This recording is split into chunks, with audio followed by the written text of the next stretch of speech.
এটা হলো ইংল্যান্ডের মাটি। আপনি এই মাটিতে দাঁড়াই আর্জেন্টিনার জার্সি কেন পরাছেন বেয়াদবের মতো? আপনি আমাকে লেকচার মারতেছেন? আপনাকে তো আমি কয়েকদিন আগে পার্কে হলুদ কালারের জার্সি পরে ঘুরতে দেখছি। আপনারা মেয়েরা এরকম কেন? সারাক্ষণ পাস নিয়ে আপনারা গুতাগুতি করেন। আর আপনি ইংল্যান্ডকে সাপোর্ট করলে ইংল্যান্ডের জার্সি কেন পরান নাই?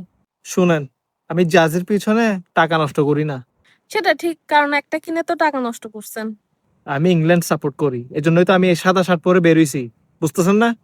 আর ইংল্যান্ড নিজেরা ফুটবল বের করে কোন 60 বছর আগে জিতছিল, আমার দাদাও ছোট ছিল তখন। আচ্ছা জান, হইছে। তুমি এই কন্টেন্ট বানাইতে বানাইতে আমাকে ইনসাল্ট করতেছো এখন, সত্যি সত্যি। তুমি না বলছো ইংল্যান্ড আর আর্জেন্টিনার খেলা আছে, চলো ট্রেন্ডিং ভিডিও বানাই। তার মানে তুমি যে দেশে আছো এই দেশকে তুমি ইনসাল্ট করবা? তুমি তো বিয়ের পর এখানে বেশরমের মতো চলে আসছো। তো চলে যখন আসছো বেশরমের মতো সাপোর্ট কেন করতেছো না? ওরা যখন আমাদের দেশে গেছিল ওরা কি আমার থেকে পারমিশন নিয়ে গেছিল? তো তুমি কোন আর্জেন্টিনা যাই তরাই দিছো যে? আমি তো তাও বিয়ের পর আসছি এখানে, তুমি তো ছোট থেকে ছিলা। তো তুমি এখানে থেকেও কেন ব্রাজিল সাপোর্ট করতেছিলা? এই চুপ! আর বানাইতে হবে না ভিডিও টিডিও। কালকে আমি তোকে আর্জেন্টিনার ভিসা করে আর্জেন্টিনা পাঠিয়ে দিচ্ছি, বিয়া তো মেয়ে।